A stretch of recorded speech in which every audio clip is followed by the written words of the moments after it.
Welcome back to the YouTube channel of Farooq HSS Farooq College. I am Shahar K, Department of Commerce. നമുക്ക് ഇനി നമ്മുടെ ഈ non profit making ഓർഗനൈസേഷൻ്റെ ഈ ചാപ്റ്ററിൽ അടുത്തത് പഠിക്കാനുള്ളത് ബാലൻസ് ഷീറ്റിനെ പറ്റിയാണ്. കാരണം നമ്മൾ പറഞ്ഞിട്ടുണ്ടായിരുന്നു the final account consist of receipts and payment account, income and expenditure account and balance sheet. നമ്മൾ ഇതുവരെ നമ്മൾ പഠിച്ചു കഴിഞ്ഞത് റെസിറ്റ്സ് ആൻഡ് പേയ്മെൻറ്റ് അക്കൗണ്ടും ഇൻകം ആൻഡ് എക്സ്പെൻഡിച്ചർ അക്കൗണ്ടുമാണ്. ഇനി നമുക്ക് പഠിക്കാനുള്ളത് ബാലൻസ് ഷീറ്റിനെ പറ്റിയാണ്. ബാലൻസ് ഷീറ്റ് ഒരു നോട്ട് പ്രോഫിറ്റ് മേക്കിംഗ് ഓർഗനൈസേഷൻ ഉണ്ടാക്കുന്ന ബാലൻസ് ഷീറ്റ് എന്ന് പറയുന്നത് ഒരു ട്രേഡിംഗ് കൺസേൺ ഉണ്ടാക്കുന്ന ബാലൻസ് ഷീറ്റിൻ്റെ പോലെ തന്നെ there is no difference between the balance sheet prepared by a trading concern and a non trading concern. That means liabilities will be placed on the left hand side of the balance sheet and assets will be placed on the right hand side of the balance sheet and it will be tallied. Liability സൈഡും asset സൈഡും ഒരേ amount കിട്ടുകയും അത് Tally ആകുകയും ചെയ്യും. പിന്നെ അതിൽ വരുന്ന ഐറ്റംസിന് മാത്രമേ ഡിഫറൻസ് ഉണ്ടാവുള്ളൂ. കാരണം നമ്മൾ പറഞ്ഞിട്ടുണ്ട് ട്രേഡിംഗ് കൺസേൺ ആണെങ്കിൽ പർച്ചേസ്, സെയിൽസ് അങ്ങനെയൊക്കെയുള്ള കാര്യങ്ങളിലൂടെ പ്രോഫിറ്റ് കണ്ടുപിടിച്ചു. പിന്നെ ഇതിലേക്ക് വരുന്ന അവസരത്തിൽ അസറ്റ് സൈഡിൽ ഫിക്സഡ് അസറ്റുകൾ ഉണ്ടാവും, കറണ്ട് അസറ്റുകൾ ഉണ്ടാവും. ലയബിലിറ്റീസിൽ തന്നെ ഫിക്സഡ് ലയബിലിറ്റി ഉണ്ടാവും, കറണ്ട് ലയബിലിറ്റി ഉണ്ടാവും. ഇനി നോൺ ട്രേഡിംഗ് കൺസേണിലെ ഐറ്റത്തിന് വ്യത്യാസം ഉണ്ടാവുന്നേ ഉള്ളൂ. അസറ്റ്സ് എന്ന് പറയുന്നത് ഫിക്സഡ് അസറ്റ്, അത് നമുക്കിപ്പോൾ പറഞ്ഞുതരാം. അപ്പോൾ അങ്ങനെ അസറ്റുകളൊക്കെ റൈറ്റ് സൈഡിലും പ്ലേസ് ചെയ്യും, ലയബിലിറ്റീസൊക്കെ ലെഫ്റ്റ് സൈഡിലും പ്ലേസ് ചെയ്ത് ഇത് ടാലി ചെയ്യുകയും ചെയ്യും. അങ്ങനെ ആയിരിക്കും ഒരു നോട്ട് ഫോർ മേക്കിംഗ് ഓർഗനൈസേഷൻ്റെ ബാലൻസ് ഷീറ്റ് പ്രിപ്പയർ ചെയ്യുന്നത്. എന്നിട്ട് ഒരു കാര്യം ശ്രദ്ധിക്കുക, ഇതിൽ വരുന്ന ഐറ്റംസ് എന്ന് പറയുന്നത് ജസ്റ്റ് ഒന്ന് പറഞ്ഞേക്കാം. നമുക്കിപ്പോൾ ബോർഡിൽ കാണാൻ കഴിയുന്ന ഒരു പ്രോബ്ലമാണ്. ജസ്റ്റ് ഒന്ന് പറഞ്ഞേക്കാം. ലയബിലിറ്റി സൈഡിൽ നമുക്ക് ക്യാപിറ്റൽ ഫണ്ട്, ഫസ്റ്റ് ഐറ്റം എന്ന് പറയുന്നത് ക്യാപിറ്റൽ ഫണ്ടാണ്. ട്രേഡിംഗ് കൺസേൺ ആണെങ്കിൽ നമ്മൾ പറയുന്നത് ക്യാപിറ്റൽ എന്നാണ്. പക്ഷേ നോൺ പ്രോഫിറ്റ് മേക്കിംഗ് ഓർഗനൈസേഷൻ വരുന്ന അവസരത്തിൽ നമ്മൾ പറയുന്ന പേര് ക്യാപിറ്റൽ ഫണ്ട്. ക്യാപിറ്റൽ ഫണ്ട് എന്ന് പറഞ്ഞാൽ ഇത് പിന്നെ നമ്മൾ കണ്ടുപിടിക്കേണ്ടതായിട്ട് വരും. മിക്ക പ്രോബ്ലങ്ങളിലും ക്യാപിറ്റൽ ഫണ്ട് തന്നിട്ടുണ്ടാവില്ല. ക്യാപിറ്റൽ ഫണ്ട് കണ്ടുപിടിക്കുന്നതിന് വേണ്ടി ആവശ്യമായ ഇൻഫർമേഷനൊക്കെ തന്നിട്ടുണ്ടാവും. അപ്പോൾ നമ്മളൊരു ഓപ്പണിംഗ് ബാലൻസ് ഷീറ്റ് വരയ്ക്കേണ്ടി വരും. അപ്പോൾ നമ്മൾ പിന്നെ പറയുകയാണെങ്കിൽ ബാലൻസ് ഷീറ്റ് സാധാരണയായിട്ട് നോൺ പ്രോഫിറ്റ് മേക്കിംഗ് ഓർഗനൈസേഷൻ വരയ്ക്കുന്ന ബാലൻസ് ഷീറ്റ് ആണെങ്കിൽ രണ്ടെണ്ണം വരയ്ക്കേണ്ടതായിട്ട് വരും. ഓപ്പണിംഗ് ബാലൻസ് ഷീറ്റും ക്ലോസിംഗ് ബാലൻസ് ഷീറ്റും. ഓപ്പണിംഗ് ബാലൻസ് ഷീറ്റ് വരയ്ക്കുന്നത് ക്യാപിറ്റൽ ഫണ്ട് കണ്ടുപിടിക്കുന്നതിന് വേണ്ടിയാണ്. അപ്പോൾ ക്യാപിറ്റൽ, എന്നിട്ട് ഈ capital fund opening balance sheet വരച്ച് കിട്ടുന്ന ക്യാപിറ്റൽ ഫണ്ട് നമ്മൾ ക്ലോസിംഗ് ബാലൻസ് ഷീറ്റിലേക്ക് ട്രാൻസ്ഫർ ചെയ്യും. ഇപ്പോൾ ഓപ്പണിംഗ് ബാലൻസ് ഷീറ്റ് എന്ന് പറഞ്ഞാൽ നമ്മൾ ഡേറ്റിൻ്റെ അടിസ്ഥാനത്തിലാണ്. നമുക്കറിയാം, നമ്മൾ ഒരു കണക്ക് എഴുതുന്നത് 1/1/2012 മുതൽ 31/12/2012 വരെയാണെങ്കിൽ ഇതിൻ്റെ ഓപ്പണിംഗ് ബാലൻസ് ഷീറ്റ് എന്ന് പറഞ്ഞാൽ ഈ ഡേറ്റിനാണ് 1/1/2012. അപ്പോൾ ഓപ്പണിംഗ് ബാലൻസ് ഷീറ്റ് വരയ്ക്കുന്ന അവസരത്തിൽ നമുക്ക് ക്യാപിറ്റൽ ഫണ്ട് കിട്ടും. ഈ എമൗണ്ട് കൊണ്ടാണ് നമ്മൾ ക്ലോസിംഗ് ബാലൻസ് ഷീറ്റിലേക്ക് പോകുന്നത്. ഇതാണ് ക്ലോസിംഗ് ബാലൻസ് ഷീറ്റ്. അപ്പോൾ ആ ഡേറ്റിൻ്റെ അടിസ്ഥാനത്തിലാണ് നമ്മൾ പേരിട്ടിട്ടുള്ളത് opening balance sheet, closing balance sheet. അപ്പോൾ നമുക്ക് ആദ്യം ഓപ്പണിംഗ് ബാലൻസ് ഷീറ്റ് വരയ്ക്കേണ്ടി വരും. ഇനി ക്വസ്റ്റ്യനിൽ ക്യാപിറ്റൽ ഫണ്ട് തന്നിട്ടുണ്ടെങ്കിൽ ഓപ്പണിംഗ് ബാലൻസ് ഷീറ്റ് വരയ്ക്കേണ്ട. അപ്പോൾ നമ്മൾ ചെയ്യുന്നത് എന്താണെന്ന് ചോദിച്ചാൽ ഈ കുറേ ഐറ്റംസ് പ്ലേസ് ചെയ്യും.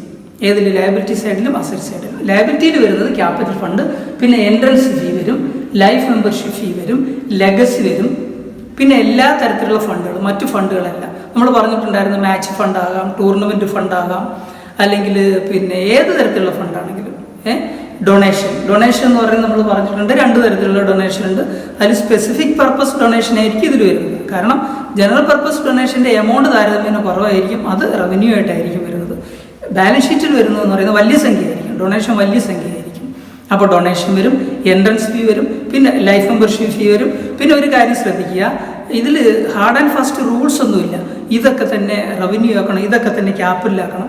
ചില അവസരങ്ങളിൽ നമ്മൾ ക്വസ്റ്റ്യനിൽ തന്നിട്ടുണ്ടാവും എൻട്രൻസ് ഫീയുടെ ഒരു നിശ്ചിത ശതമാനം ക്യാപിറ്റലൈസ് ചെയ്യാൻ പറഞ്ഞിട്ടുണ്ടാവും. അപ്പോൾ ബാക്കി റവന്യൂ ആയിട്ട് കൺസിഡർ ചെയ്യണം. അല്ലെങ്കിൽ ഡൊണേഷൻ്റെ ഒരു നിശ്ചിത ശതമാനം ക്യാപിറ്റലൈസ് ചെയ്യാൻ പറഞ്ഞിട്ടുണ്ടാവും. അപ്പോൾ ബാലൻസ് നമ്മൾ റവന്യൂ ആയിട്ട് കൺസിഡർ ചെയ്യണം. അപ്പോൾ നമ്മൾ ക്വസ്റ്റ്യൻ വായിച്ച് നോക്കുമ്പോൾ എത്രയാണോ ക്യാപിറ്റലൈസ് ചെയ്യാൻ പറയുന്നത് അത് ബാലൻസ് ഷീറ്റിലേക്ക് വരും.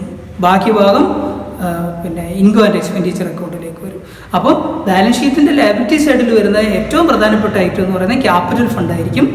ഈ capital fund opening balance sheet വരച്ച് ചിലപ്പോൾ കണ്ടുപിടിക്കേണ്ടി വരും, അല്ലെങ്കിൽ ക്വസ്റ്റ്യൻ തന്നിട്ടുണ്ടാവും. അപ്പോൾ തന്നിട്ടുണ്ടെങ്കിൽ നമുക്ക് ഓപ്പണിംഗ് ബാലൻസ് ഷീറ്റ് വരച്ച് കണ്ടുപിടിക്കാം. കണ്ടുപിടിച്ചതിന് ശേഷം ആ ക്യാപിറ്റൽ ഫണ്ട് ക്ലോസിംഗ് ബാലൻസ് ഷീറ്റിലേക്ക് ട്രാൻസ്ഫർ ചെയ്യും. പിന്നെ അത് കൂടാതെയാണ് ആ വർഷത്തെ എൻട്രൻസ് ഫീ ഉണ്ടാവും. ക്വസ്റ്റ്യനിൽ തന്നിട്ടുണ്ട് ലൈഫ് മെമ്പർഷിപ്പ് ഫീ ഉണ്ടാവും, ലെഗസി ഉണ്ടാവും. ഈ എക്സാമ്പിൾ നമ്മൾ നേരത്തെ പറഞ്ഞു. പിന്നെ എല്ലാ തരത്തിലുള്ള ഫണ്ടുകളും ഈ ഫണ്ടുകളെന്ന് പറയുന്നത് നമ്മൾ കഴിഞ്ഞ ക്ലാസ്സിൽ പറഞ്ഞ മാച്ച് ഫണ്ടാകാം, അല്ലെങ്കിൽ ടൂർണമെൻറ്റ് ഫണ്ടാകാം, അല്ലെങ്കിൽ സ്പോർട്സ് ഫണ്ടാകാം. ഇതൊക്കെ ലയബിലിറ്റി സൈഡിൽ വരും. പിന്നെ ഡൊണേഷൻ വരും, അത് സ്പെഷ്യൽ പർപ്പസ് ഡൊണേഷൻ വരും. പിന്നെ ബാങ്ക് ഓവർ ഡ്രാഫ്റ്റ്, നമുക്കറിയാം sundry creditors, bank over draft, bills payable ഒക്കെ ട്രേഡിംഗ് കൺസേണിൽ പഠിച്ചിട്ടുണ്ട്. പക്ഷേ ബിൽസ് പേബിൾ ഇവിടെ വരുന്നില്ല. ഇവിടെ ഡൊണേഷൻ, പിന്നെ ബാങ്ക് ഓവർ ഡ്രാഫ്റ്റ് വരാം, ക്രെഡിറ്റേഴ്സ് വരാം. പിന്നെ അത് കൂടാതെയോ ഔട്ട്സ്റ്റാൻഡിങ് എക്സ്പെൻസസുകൾ ഉണ്ടാവും, ഇൻകം റിസീവ്ഡ് ഇൻ അഡ്വാൻസ് ഉണ്ടാവും. അത് ക്വസ്റ്റ്യനിൽ തരുന്നതിൻ്റെ അടിസ്ഥാനത്തിൽ. അപ്പോൾ സാധാരണയായിട്ട് ലയബിലിറ്റി സൈഡിൽ വരുന്ന ഐറ്റമാണ്. ഞാൻ ഇവിടെ എഴുതിയിട്ടിട്ടില്ല, ഞാൻ പറയുന്നുണ്ട്. ക്യാപിറ്റൽ ഫണ്ട് വരും, എൻട്രൻസ് ഫീ വരാം, അത് ക്യാപിറ്റലൈസ് ചെയ്യേണ്ട ഭാഗം ക്യാപിറ്റലൈസ് ചെയ്യും, ബാക്കിയുള്ളത് റവന്യൂ ഐറ്റത്തിൽ ഇൻകം ആൻഡ് എക്സ്പെൻഡിച്ചർ അക്കൗണ്ടിലേക്ക് പോകും. പിന്നെ ഡൊണേഷൻ വരും, പിന്നെ എല്ലാ ഫണ്ടുകളും വരും. പിന്നെ അതുകൂടാതെ ബാങ്ക് ഓവർ ഡ്രാഫ്റ്റ് വരും, ക്രെഡിറ്റേഴ്സ് വരും, outstanding expenses, income received in advance.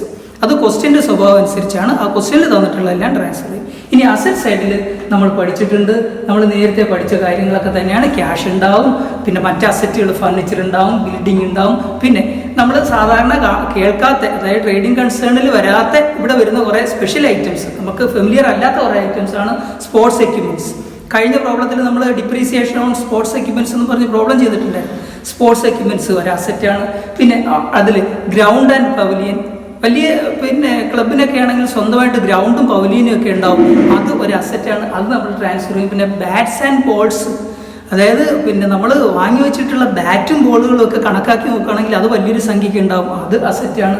പിന്നെ ബുക്സ്, ഇനി ലൈബ്രറിയുടെ കാര്യമൊക്കെ എടുക്കുകയാണെങ്കിൽ നമ്മൾ സൂക്ഷിച്ചിട്ടുള്ള ബുക്സ്, അതൊക്കെ അസറ്റുകളാണ്. പിന്നെ അത് കൂടാതെ പ്രീപെയ്ഡ് എക്സ്പെൻസസും, പിന്നെ അതുപോലെ തന്നെ അക്രൂഡ് ഇൻകവും വരും. അത് ക്വസ്റ്റ്യനിൽ തന്നിട്ടുണ്ടെങ്കിൽ വരും, അല്ലെങ്കിൽ വരില്ല. അപ്പോൾ ഈ ഐറ്റംസ് ഒക്കെയാണ് നമ്മൾ പ്ലേസ് ചെയ്യുന്നത് ബാലൻസ് ഷീറ്റിൻ്റെ ലെഫ്റ്റ് ഹാൻഡ് സൈഡിൽ, റൈറ്റ് ഹാൻഡ് സൈഡിൽ. ഈ ക്വസ്റ്റ്യനിൽ തന്നിട്ടുള്ള ഇത്രയും ഐറ്റം എഴുതി നമ്മൾ ടാലിയാക്കി കഴിയുമ്പോഴത്തേക്ക് ക്ലോസിംഗ് ബാലൻസ് ഷീറ്റ് എൻഡ് ചെയ്യും. അപ്പോൾ ഓപ്പണിംഗ് ബാലൻസ് ഷീറ്റ് വരച്ച് ക്യാപിറ്റൽ ഫണ്ട് കണ്ടുപിടിക്കുന്നു. അപ്പോൾ ശ്രദ്ധിക്കുക, നമുക്ക് അതിൻ്റെ ഒരു പ്രോബ്ലം നമുക്കിപ്പോൾ ചെയ്യാം. ആ പ്രോബ്ലം ഞാൻ ബോർഡിൽ എഴുതിയിട്ടിട്ടുണ്ട്. അപ്പോൾ ക്വസ്റ്റ്യനിൽ തരുന്നതെന്ന് പറയുന്നത് റെസിപ്റ്റ്സ് ആൻഡ് പേയ്മെൻറ്റ് അക്കൗണ്ടും അഡീഷണൽ ഇൻഫർമേഷൻ. ഇനി നമ്മൾ ചെയ്യാൻ പോകുന്നതെന്ന് പറഞ്ഞാൽ 8 മാർക്കിൻ്റെ ക്വസ്റ്റ്യൻ. 8 മാർക്കിൻ്റെ ക്വസ്റ്റ്യൻ എന്ന് പറയുമ്പോഴത്തേക്ക് ഇതുപോലെ ഒരു ക്വസ്റ്റ്യൻ തന്നിട്ടുണ്ടാവും, അല്ലെങ്കിൽ വേറെ തരത്തിലുള്ള ക്വസ്റ്റ്യൻസ് തരും. ആ ക്വസ്റ്റ്യൻസ് വെച്ചിട്ട് നമ്മൾ ഇൻകം ആൻഡ് എക്സ്പെൻഡിച്ചർ അക്കൗണ്ടും ബാലൻസ് ഷീറ്റും ഉണ്ടാക്കും. അപ്പോൾ നമ്മൾ അതിൻ്റെ ബാക്ക്ഗ്രൗണ്ടുകളെല്ലാം പഠിച്ചു കഴിഞ്ഞു. ഇനി ഇതിൻ്റെ പ്രോബ്ലം പഠിച്ചാൽ ഒരു 4-5 പ്രോബ്ലം പഠിച്ചു കഴിയുമ്പോഴത്തേക്ക് 8 മാർക്കിൻ്റെ ക്വസ്റ്റ്യൻ ആൻസർ ചെയ്യാൻ നിങ്ങൾക്ക് കഴിയും. ക്വസ്റ്റ്യൻ ഞാൻ എഴുതിയിട്ടുണ്ട്. First item balance brought down. നമുക്കറിയാം റെസിപ്റ്റ്സ് ആൻഡ് പേയ്മെൻറ്റ് അക്കൗണ്ടിന് ഒരു ഓപ്പണിംഗ് ബാലൻസ് ഉണ്ടാവും, അതാണ് ഈ തന്നിട്ടുള്ളത്. ഇനി സബ്സ്ക്രിപ്ഷൻ, ഇവിടെ 3 എമൗണ്ട് തന്നിട്ടുണ്ട്. ഈ തന്നിട്ടുള്ള കണക്ക് എന്ന് പറയുന്നത് 2017 വരണം, അത് ഹെഡിങ്ങിലുണ്ട് 2017. അപ്പോൾ ഈ 2017 കണക്കിൽ 2016 600 രൂപ കിട്ടിയിട്ടുണ്ട്. ഇത് റെസിപ്റ്റ്സ് ആൻഡ് പേയ്മെൻറ്റ് അക്കൗണ്ടാണ്. ആ വർഷം കിട്ടിയ എമൗണ്ടുകളാണ് ഇതിനകത്ത് പറഞ്ഞിട്ടുള്ളത്. അപ്പോൾ 2017 എന്ന് പറയുന്ന വർഷത്തിൽ അവർ, അതായത് ഈ നോൺ ട്രേഡിംഗ് കൺസേൺ വരച്ച ഈ റെസിപ്റ്റ്സ് ആൻഡ് പേയ്മെൻറ്റ് അക്കൗണ്ടിൽ തന്നിട്ടുള്ള 2016 600 രൂപ കിട്ടിയതൊക്കെയാണല്ലോ ഇവിടെ തന്നിട്ടുള്ളത്. 2017 4000 രൂപ കിട്ടി, 2018 300 രൂപ കിട്ടി. നമുക്കറിയാം റെസിപ്റ്റ്സ് ആൻഡ് പേയ്മെൻറ്റ് അക്കൗണ്ടിൽ കാലയളവ് നോക്കൂല, വർഷം നോക്കൂല, കിട്ടിയതെല്ലാം എഴുതും. അത് നമ്മൾ എഴുതിയിട്ടുണ്ട്. ഇനി എൻട്രൻസ് ഫീ കിട്ടി, ഡൊണേഷൻ പ്രത്യേകിച്ചൊന്നും പറയുന്നില്ല. ഡൊണേഷൻ, ഹോൾ റെന്റ്, അതായത് റെന്റിന് കൊടുത്തപ്പോൾ കിട്ടിയ വാടക, പിന്നെ sale of old news paper, അത് സാധാരണ ഒരു ഐറ്റമാണ്, നമ്മൾ പഠിച്ചിട്ടുള്ളതാണ്. ഇനി പോസ്റ്റേജ് പേയ്മെന്റ്സ് തന്നിട്ടുണ്ട്. Postage 30 rupees, printing 270, news paper നമ്മുടെ ഈ ക്ലബിലേക്ക് ഇട്ട ന്യൂസ് പേപ്പറിന് നമ്മൾ കൊടുത്ത പിന്നെ പൈസ 700, ഫർണിച്ചർ ഇത് അസറ്റാണ്. മിസ്ലേനിയസ് എക്സ്പെൻസസ് ബാലൻസ് കയറിയിടും. നമുക്കറിയാം ഇതിൽ നിന്നും നമ്മൾ പിന്നെ ഇൻകം ആൻഡ് എക്സ്പെൻഡിച്ചർ അക്കൗണ്ടിലേക്ക് ട്രാൻസ്ഫർ ചെയ്യുന്ന എമൗണ്ട് സബ്സ്ക്രിപ്ഷൻ ട്രാൻസ്ഫർ ചെയ്യും. എൻട്രൻസ് ഫീ, ഡൊണേഷൻ, അതിവിടെ അഡീഷണൽ ഇൻഫർമേഷൻ തന്നിട്ടുണ്ട്. അപ്പോൾ അതൊന്ന് നോക്കിയിട്ട് നമുക്ക് ഫൈനലൈസ് ചെയ്യാം. പോസ്റ്റേജ് ട്രാൻസ്ഫർ ചെയ്യും, പ്രിന്റിംഗ് ട്രാൻസ്ഫർ ചെയ്യും, ന്യൂസ് പേപ്പർ ട്രാൻസ്ഫർ ചെയ്യും, ഫർണിച്ചർ ട്രാൻസ്ഫർ ചെയ്യൂല, മിസ്ലേനിയസ് എക്സ്പെൻസ് ട്രാൻസ്ഫർ ചെയ്യും, ബാലൻസ് ട്രാൻസ്ഫർ ചെയ്യൂല. ഇനി അഡ്ജസ്റ്റ്മെന്റ് നോക്കേ, അഡ്ജസ്റ്റ്മെന്റിൽ വേജസ് ഔട്ട്സ്റ്റാൻഡിങ് തന്നിട്ടുണ്ട്, അത് ഓപ്പണിംഗ് ഔട്ട്സ്റ്റാൻഡിങ് തന്നിട്ടുണ്ട്, ക്ലോസിംഗ് ഔട്ട്സ്റ്റാൻഡിങ് തന്നിട്ടുണ്ട്. സബ്സ്ക്രിപ്ഷൻ ഓപ്പണിംഗ് ഔട്ട്സ്റ്റാൻഡിങ് തന്നിട്ടുണ്ട്, ഓപ്പണിംഗ് ഔട്ട്സ്റ്റാൻഡിങ് തന്നിട്ടുണ്ട്, ക്ലോസിംഗ് ഔട്ട്സ്റ്റാൻഡിങ് തന്നിട്ടുണ്ട്. ഡിപ്രീസിയേഷൻ, ഫർണിച്ചറിന് ഡിപ്രീസിയേഷൻ പ്രൊവൈഡ് ചെയ്യണം. അപ്പം ബ്രാക്കറ്റിൽ ഒരു ഡേറ്റ് തന്നിട്ടുണ്ട്, അപ്പോൾ അതിൽ ഒരു അഡ്ജസ്റ്റ്മെന്റ് എന്നുള്ളത് ശ്രദ്ധിക്കുക. 2/3 ഓഫ് ദ ഡൊണേഷൻ ക്യാപിറ്റലൈസ്ഡ്, 2/3 ഈ കിട്ടിയ ഡൊണേഷന്റെ 2/3 ക്യാപിറ്റലൈസ് ചെയ്യണം. 2/3 ക്യാപിറ്റലൈസ് ചെയ്യുക എന്ന് പറഞ്ഞാൽ 1/3 റവന്യൂ ആയിട്ട് എടുക്കണം. ഇനി അടുത്തത് പറയുന്നത് എന്താ, 50% of the entrance fee capitalised. നമുക്ക് കിട്ടിയ എൻട്രൻസ് ഫീയുടെ 50% ക്യാപിറ്റലൈസ് ചെയ്യണം, 50% ക്യാപിറ്റലൈസ് ചെയ്യണം. അപ്പം പകുതി ക്യാപിറ്റലൈസ് ചെയ്യണം, പകുതി നമുക്ക് റവന്യൂ ആയിട്ട് എടുക്കണം. ഇതാണ് നമുക്ക് തന്നിട്ടുള്ള ക്വസ്റ്റ്യൻ. ഇത് വെച്ചിട്ടാണ് നമ്മൾ എന്ത് പ്രിപ്പയർ ചെയ്യാൻ പോകുന്നത്, ബാലൻസ് ഷീറ്റ് പ്രിപ്പയർ ചെയ്യാൻ പോകുന്നത്. അപ്പോൾ എങ്ങനെയാണ് ഇൻകം ആൻഡ് എക്സ്പെൻഡിച്ചർ അക്കൗണ്ടും ബാലൻസ് ഷീറ്റ്. അപ്പോൾ ഇൻകം ആൻഡ് എക്സ്പെൻഡിച്ചർ അക്കൗണ്ടിൻ്റെ ഒരു ചെറിയ പ്രോബ്ലമാണ് നമ്മൾ കഴിഞ്ഞ ദിവസം ചെയ്തത്. ഇതെന്ന് പറയുന്നത് പിന്നെ ഇൻകം ആൻഡ് എക്സ്പെൻഡിച്ചർ അക്കൗണ്ടും വരയ്ക്കണം, പിന്നെ ഓപ്പണിംഗ് ബാലൻസ് ഷീറ്റും വരയ്ക്കണം, ക്ലോസിംഗ് ബാലൻസ് ഷീറ്റും വരയ്ക്കണം. കാരണം ഈ ക്വസ്റ്റ്യനിൽ ഓപ്പണിംഗ് ബാലൻസ് ഷീറ്റ് തന്നിട്ടില്ല. ഇനി ഒരു കാര്യം, ഓപ്പണിംഗ് ബാലൻസ് ഷീറ്റ് വളരെ ഈസി ആയിട്ട് വരയ്ക്കാം. നിങ്ങൾ ഒരു കാര്യം ശ്രദ്ധിച്ചാൽ മതി, ഇത് തുടങ്ങുന്നത് 1/1/2017 അവസാനിക്കുന്നത് 31/12/2017 ആണ്. അങ്ങനെയാണെങ്കിൽ ഈ 1-ാം തീയതി, അതായത് 1/1/2017 അല്ലെങ്കിൽ 31/12/2016, രണ്ടും ഒരേ ദിവസമാണ്, വ്യത്യാസമില്ല. 31/12/2016 എന്ന് പറയുന്നത് 1/1/2017 എന്ന് പറയുന്നത് ഒരു ദിവസം തന്നെ, ഒരു ദിവസമായിട്ട് നമ്മൾ കൺസിഡർ ചെയ്യാന്ന് പറയുന്നത് ഇത് ക്ലോസിംഗ്, ഇത് ഓപ്പണിംഗ്. അപ്പൊ ഇവിടെ ഈ 31/12/2016 അല്ലെങ്കിൽ 1/1/2017 ഏതൊക്കെ ഐറ്റം വരുന്നുണ്ട് അത് വെച്ചിട്ടാണ് നമ്മൾ ഓപ്പണിംഗ് ബാലൻസ് ഷീറ്റ് വരയ്ക്കുന്നത്. ക്വസ്റ്റ്യൻ വായിച്ചാൽ നമുക്ക് വളരെ ഈസി ആയിട്ട് മനസ്സിലാക്കാവുന്നതുണ്ട്. ഒന്ന് കണ്ണോടിച്ചാൽ മതി. ഇനി അല്ലെങ്കിൽ ഞാനിതിപ്പോൾ പറഞ്ഞുതരാം, നിങ്ങൾ ശ്രദ്ധിച്ചാൽ മതി. ഓക്കെ, നമുക്ക് ഇതിൻ്റെ ഈ ക്വസ്റ്റ്യൻ നമുക്ക് എങ്ങനെ ആൻസർ ചെയ്യാമെന്ന് നോക്കാം. ഓക്കെ, നമുക്ക് അതിൻ്റെ ആൻസർ എങ്ങനെയാണ് ചെയ്യുന്നത് നോക്കാം. ആദ്യം നമുക്ക് വരയ്ക്കേണ്ടത് ഇൻകം ആൻഡ് എക്സ്പെൻഡിച്ചർ അക്കൗണ്ട്.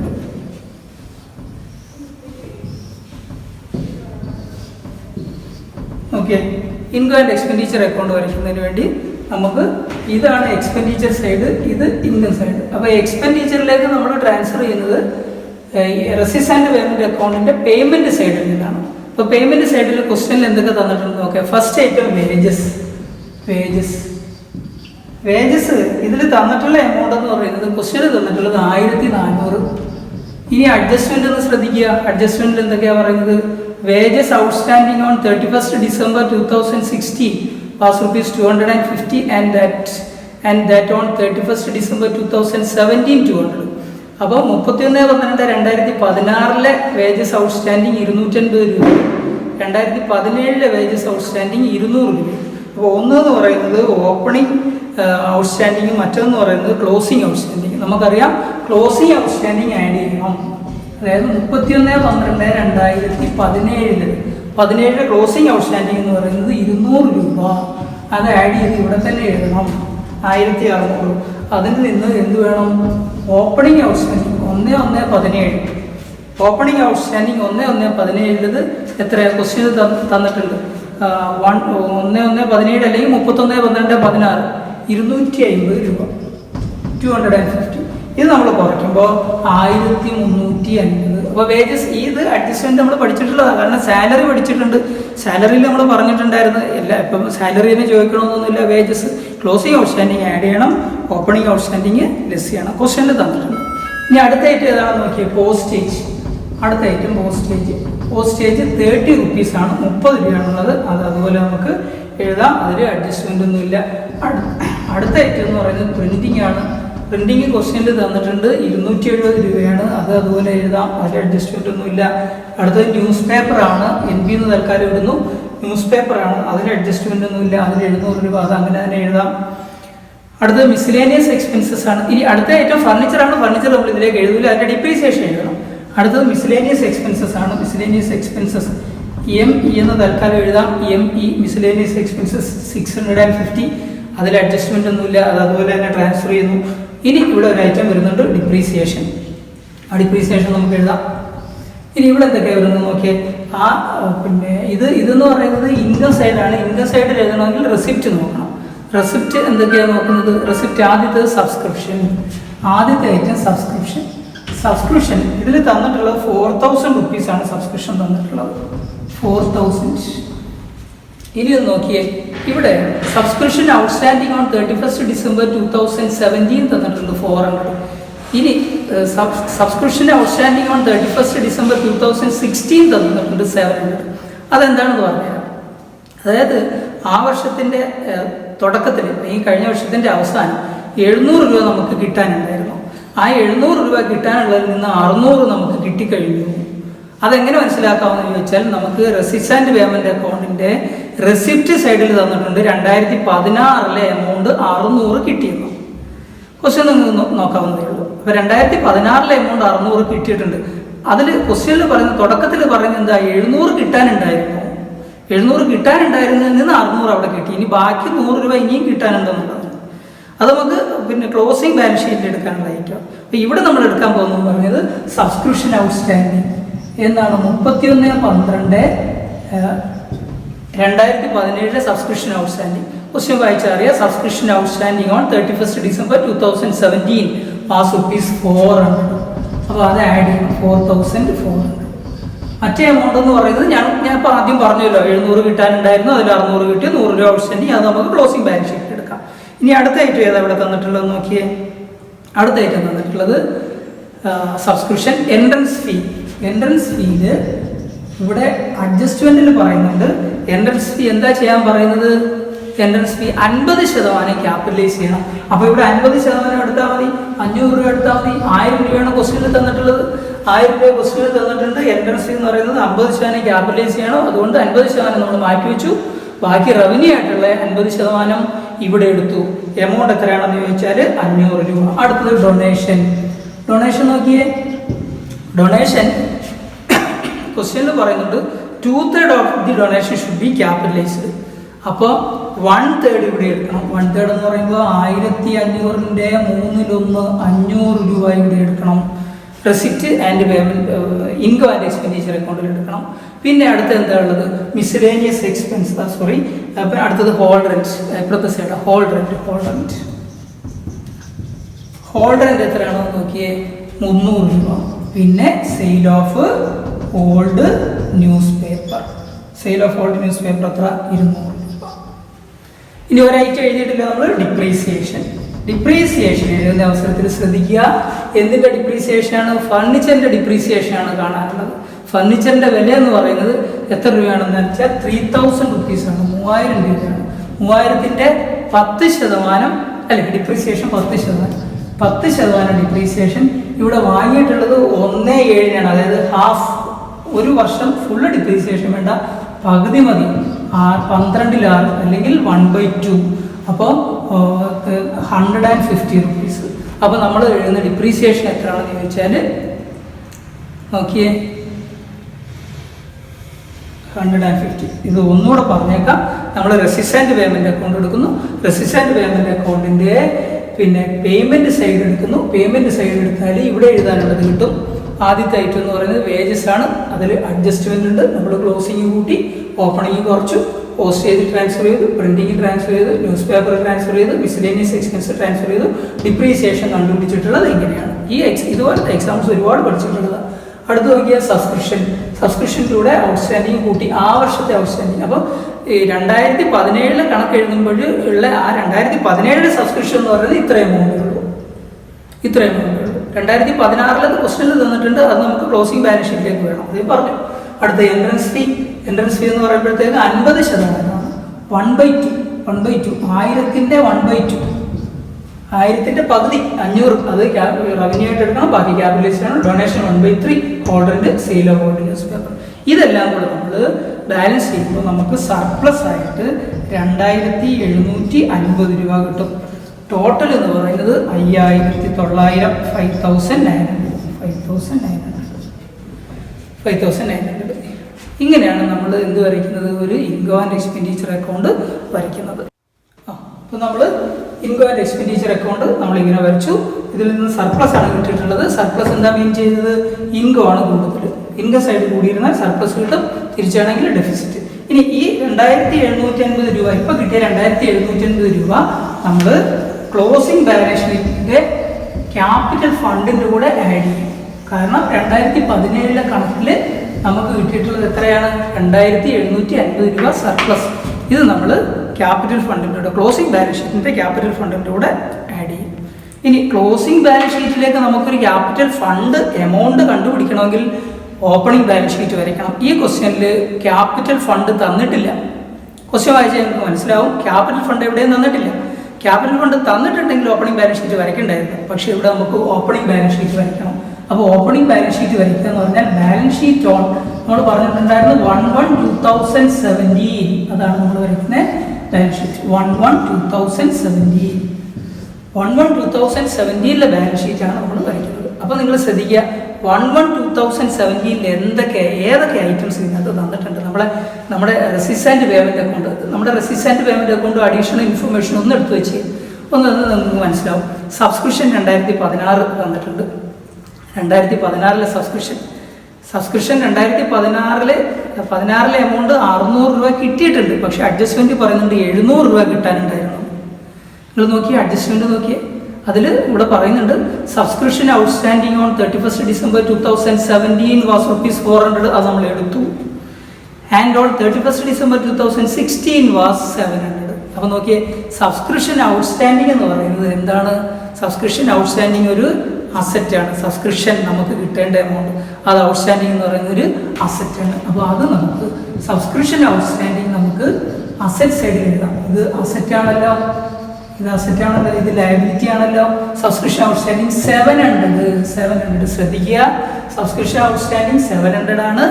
600 അതിൽ കിട്ടി, 100 രൂപ ഇനിയും കിട്ടാനുണ്ട്. അത് നമുക്ക് അടുത്ത, അതായത് ക്ലോസിംഗ് ബാലൻസ് ഷീറ്റിലേക്ക് നമുക്ക് ട്രാൻസ്ഫർ ചെയ്യാം. അപ്പോൾ സബ്സ്ക്രിപ്ഷൻ ഔട്ട്സ്റ്റാൻഡിങ് 700. ഇനി നമുക്ക് നോക്കാം, ഓരോന്ന് നോക്കിക്കൊണ്ടിരിക്കുകയാണല്ലേ. അപ്പോൾ സബ്സ്ക്രിപ്ഷൻ എടുത്തു, എൻട്രൻസ് ഫീ വരില്ല, ഡൊണേഷൻ 1-ാം തീയതിയിൽ 1/1/2017 നമ്മൾ നോക്കുന്നത്. അപ്പോൾ സബ്സ്ക്രിപ്ഷൻ എടുത്തു കഴിഞ്ഞ് എൻട്രൻസ് ഫീ വരില്ല, ഡൊണേഷൻ വരില്ല, ഹോൾഡറിൻ്റെ വരില്ല. അപ്പുറത്തെ സൈഡ് നോക്കി വേജസ് എന്ന് പറയുന്നത് നമ്മൾ അഡ്ജസ്റ്റ്മെൻ്റ് ഒന്ന് ശ്രദ്ധിച്ച് നോക്കിയേ. വേജസിൽ 31/12/2016 അല്ലെങ്കിൽ 1/1/2017 ഒരു 250 രൂപ ഉണ്ട് വേജസ് ഔട്ട്സ്റ്റാൻഡിങ്. അത് ലയബിലിറ്റിയിലാണ് വരുന്നത്. വേജസ് ഔട്ട്സ്റ്റാൻഡിങ് നമ്മൾ ആദ്യം തന്നെ പറഞ്ഞു കഴിഞ്ഞു, ലയബിലിറ്റിയിൽ വരുന്ന ഐറ്റം ഏതൊക്കെയാണ്, അസറ്റിൽ വരുന്ന ഐറ്റം ഏതൊക്കെയാണെന്ന്. അപ്പോൾ നമ്മളിവിടെ പറഞ്ഞിട്ടുണ്ടായിരുന്നു എക്സ്പെൻസസ് ഔട്ട്സ്റ്റാൻഡിങ് എന്ന് പറഞ്ഞിട്ടുണ്ടായിരുന്നു. അപ്പോൾ എക്സ്പെൻസസ് ഔട്ട്സ്റ്റാൻഡിങ്, വേജസ് ഔട്ട്സ്റ്റാൻഡിങ് എത്രയാണ്? വേജസ് ഔട്ട്സ്റ്റാൻഡിങ് 250 രൂപ. ഇനി നിങ്ങൾ ബാലൻസ് റെസിസ്റ്റൻറ്റ് പേയ്മെൻറ്റ് നന്നായിട്ടൊന്ന് ശ്രദ്ധിച്ചേ. നമ്മൾ റെസിസ്റ്റൻറ്റ് പേയ്മെൻറ്റ് അങ്ങോട്ട് തുടങ്ങുന്ന ഒരു എമൗണ്ട് ഉണ്ടല്ലോ, balance carry down. Balance carry down എന്ന് പറഞ്ഞാൽ നമ്മൾ എപ്പോഴും പറയുന്നതാണ് റെസിസ്റ്റൻറ്റ് പേയ്മെൻറ്റ് അക്കൗണ്ടിൻ്റെ ഓപ്പണിംഗ് ബാലൻസ് എന്ന് പറയുന്നത് 1/1/2017 എമൗണ്ട് ആണ്. അതിൻ്റെ ക്ലോസിംഗ് ബാലൻസ് എന്ന് പറയുന്നത് 31/12/2017 എമൗണ്ട് ആണ്. അപ്പോൾ 1/1/2017 ഓപ്പണിംഗ് ബാലൻസ് 2200 രൂപ തന്നിട്ടുണ്ട്. ക്യാഷ് 2200. ഇനി ഏതെങ്കിലും ഐറ്റം ഓപ്പണിംഗ് ഡേറ്റിലുണ്ടോ നിങ്ങൾ നോക്കിക്കോ. നമുക്ക് ഒന്ന് പരിശോധിച്ച് നോക്കാം. Resistant payment account first item balance carry down, അത് എഴുതി കഴിഞ്ഞു. അടുത്തത് സബ്സ്ക്രിപ്ഷൻ 2016 ഇവിടെ കിട്ടിയ എമൗണ്ടാണ് 600 രൂപ. കിട്ടാനുള്ളത് അഡ്ജസ്റ്റ്മെൻറ്റ് തന്നിട്ടുണ്ട്, അത് എഴുതി. എൻട്രൻസ് ഫീ, ഡൊണേഷൻ, ഹോൾഡറിൻ്റെ സെയിൽ അതൊന്നും വരുന്നില്ല. ഇനി അപ്പുറത്തെ സൈഡ് എടുത്ത് വേജസിൽ അഡ്ജസ്റ്റ്മെൻറ്റിൽ ഒരു ഐറ്റം ഉണ്ടായിരുന്നു, wages outstanding on 31st December 2016, അത് എഴുതി.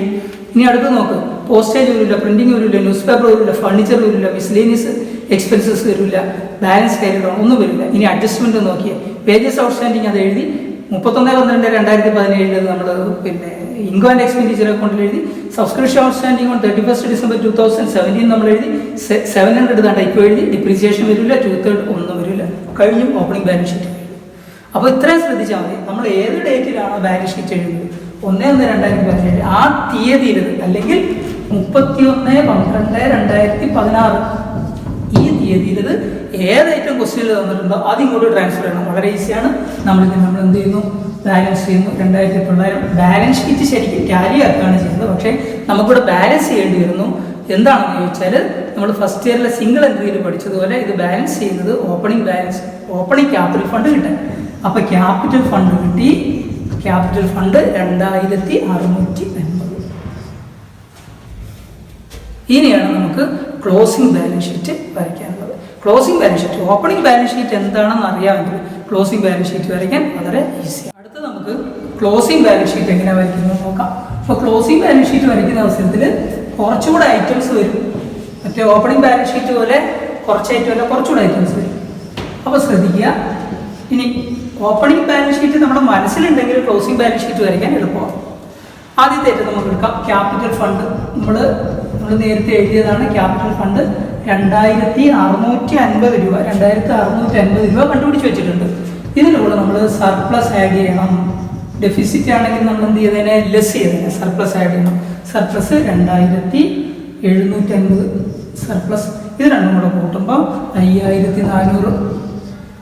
അപ്പോൾ ക്യാപിറ്റൽ ഫണ്ട് എടുക്കുക, സർപ്ലസ് ആഡ് ചെയ്യുക, അല്ലെങ്കിൽ ഡെഫിസിറ്റ് ആണെങ്കിൽ കുറയ്ക്കുക. ഇനി അടുത്തത് നോക്കിയേ. ഇനി നമുക്ക് ഈ റെസിസ്റ്റൻ്റ് പേയ്മെൻറ്റ് അക്കൗണ്ട് നോക്കണം. റെസിസ്റ്റൻ്റ് പേയ്മെൻറ്റ് അക്കൗണ്ടിൽ എന്തൊക്കെ അഡ്ജസ്റ്റ്മെൻറ്റുകൾ നമ്മളോട് പറഞ്ഞിട്ടുണ്ടായിരുന്നു. എൻട്രൻസ് ഫീ അതിൽ ക്യാപിറ്റലൈസ് ചെയ്യാൻ പറഞ്ഞു, ഡൊണേഷൻ ക്യാപിറ്റലൈസ് ചെയ്യാൻ പറഞ്ഞു. അപ്പോൾ എൻട്രൻസ് ഫീ ഇവിടെ എടുക്കണം.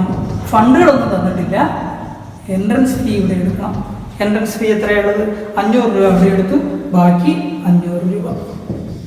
ഡൊണേഷൻ ഇവിടെ എടുക്കണം. ഡൊണേഷൻ 1500-ൽ 500 രൂപ അവിടെ എടുത്തു, ബാക്കി 1000. അറിയാമല്ലോ, 2/3 വേണമെങ്കിൽ ഇവിടെ എഴുതാം. എത്ര? 1500-ന്റെ 3/2. ഇതാണെങ്കിലോ എൻട്രൻസ് ഫീ 1000-ന്റെ പകുതി, 50%. മനസ്സിലാവുമല്ലോ. എൻട്രൻസ് ഫീ 1000 × 50/100 പകുതി. അതുപോലെ ഡൊണേഷൻ ആണെങ്കിൽ 2/3, അതെല്ലാം എഴുതി. അടുത്ത എന്തായിട്ടുള്ളതെന്ന് നോക്കിയേ. ഇനി അഡ്ജസ്റ്റ്മെൻ്റ് ഒന്ന് ശ്രദ്ധിച്ചേ. അഡ്ജസ്റ്റ്മെൻ്റ് നോക്കുകയാണെങ്കിൽ വേജസ് ഔട്ട്സ്റ്റാൻഡിങ് ഉണ്ട്. വേജസ് ഔട്ട്സ്റ്റാൻഡിങ് ഒരു ലയബിലിറ്റിയാണ്. ആ വർഷത്തെ വേജസ് 2017 31/12/2017 വേജസ് ഔട്ട്സ്റ്റാൻഡിങ് അതിവിടെ എഴുതണം. വേജസ് ഔട്ട്സ്റ്റാൻഡിങ് നമ്മൾ ഓപ്പണിംഗ് ബാലൻസ് ഷീറ്റ് എഴുതിയില്ല, ഓപ്പണിംഗ് ഡേറ്റിലെ വേജസ് ഔട്ട്സ്റ്റാൻഡിങ്. അപ്പോൾ ക്ലോസിംഗ് ബാലൻസ് ഷീറ്റിൽ ക്ലോസിംഗ് ഡേറ്റിലെ വേജസ് ഔട്ട്സ്റ്റാൻഡിങ് അത് എത്രയാണെന്ന് നോക്കിയാൽ 200. ഇനി നിങ്ങൾ റെസിസ്റ്റൻ്റ് പേയ്മെൻറ്റ് അക്കൗണ്ട് നോക്കുകയാണെങ്കിൽ നമ്മളെല്ലാം ഇത് ക്ലോസിംഗ് ബാലൻസ് ഷീറ്റ് വരയ്ക്കാൻ വളരെ എളുപ്പമാണ്. കാരണം ഇനി ഏതൊക്കെ ഐറ്റം നമ്മൾ റെസിസ്റ്റൻ്റ് പേയ്മെൻറ്റ് അക്കൗണ്ടിൽ നിന്നും അഡ്ജസ്റ്റ്മെൻറ്റിൽ നിന്നും എഴുതാനുണ്ടെന്ന് നോക്കിയാൽ മതി. നോക്കിക്കോ. റെസിസ്റ്റൻ്റ് പേയ്മെൻറ്റ് അക്കൗണ്ട് എടുക്കുക, റെസിസ്റ്റൈഡ് എടുക്കുക, ബാലൻസ് ക്യാരിഡ് ഔട്ട് അതെഴുതി. സബ്സ്ക്രിപ്ഷൻ 3 ഐറ്റം ഉണ്ട്. 2016-ലെ 600 രൂപയുണ്ട്, 2017-ലെ 4000 രൂപ എടുത്ത്, 2018-ലെ 300 രൂപയുണ്ട്. 16-ലേത് നമ്മൾ പറഞ്ഞു 600 കിട്ടി, 700 കിട്ടാനുണ്ടായിരുന്നു, 100 രൂപ ഇനി ഔട്ട്സ്റ്റാൻഡിംഗ് ആണ്, അത് അസറ്റാണ്, അസറ്റ് സൈഡിലേക്ക് പോകുമെന്ന് പറഞ്ഞു. ഇനി 2018-ലെ എമൗണ്ട് ഒന്ന് എടുത്ത് നോക്കിയാൽ 2018-ൽ ഒരു 300 രൂപ തന്നിരിക്കുന്നു അവിടെ. 2018-ലെ 300 രൂപ അതെന്താ? 2018-ലെ 300 രൂപ എന്ന് പറഞ്ഞാൽ അതിനെ നമ്മൾ വിളിക്കുന്ന പേരാണ് subscription received in advance.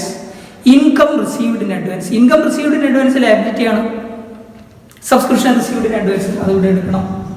Subscription received in advance. Subscription received in advance 300 രൂപ.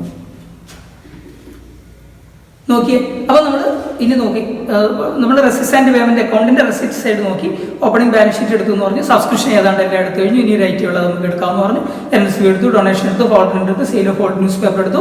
അപ്പുറത്തെ സൈഡ് തന്നെ വേജസിൽ 2 അഡ്ജസ്റ്റ്മെൻറ്റ് ഉണ്ടെന്ന് പറഞ്ഞു. ഔട്ട്സ്റ്റാൻഡിങ് വേജസ്, ക്ലോസിങ് ഔട്ട്സ്റ്റാൻഡിങ് ഉണ്ട്, പിന്നെ എന്തുണ്ട് അതെടുത്തു കഴിഞ്ഞു.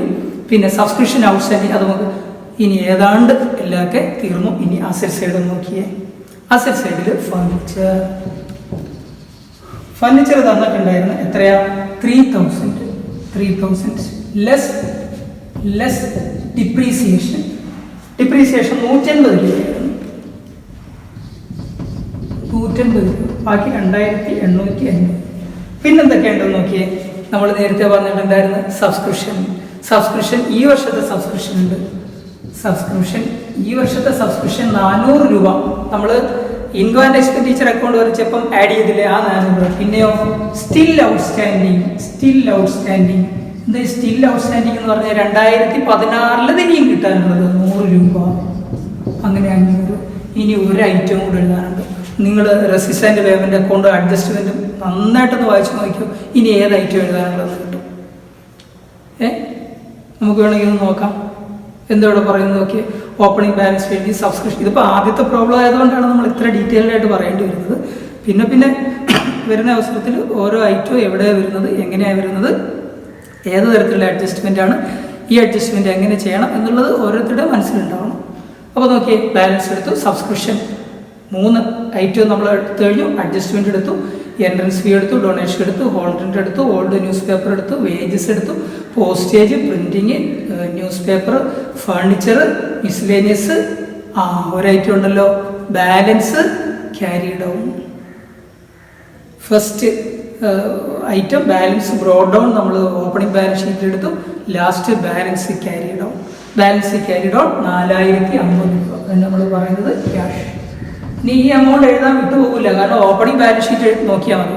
ഓപ്പണിംഗ് ബാലൻസ് ഷീറ്റിൽ ഒരു ക്യാഷ് ഉണ്ടല്ലോ, എന്നാൽ പിന്നെ ക്ലോസിംഗ് ബാലൻസ് ഷീറ്റിൽ ഇല്ലേ എന്നുള്ളൊരു സംശയം വരും. അപ്പോൾ നമുക്ക് റെസിപ്റ്റ് ആൻഡ് പേയ്മെൻറ്റ് അക്കൗണ്ടിൽ നിന്ന് നോക്കിയെടുക്കാൻ എളുപ്പമാണ്. എന്നിട്ട് ഇതെല്ലാം കൂടെ എഴുതിയതിന് ശേഷം നമ്മൾ ടാലി ആക്കുമ്പോൾ നമുക്ക് 7000 റുപ്പീസ് വരും. 7000 റുപ്പീസ്.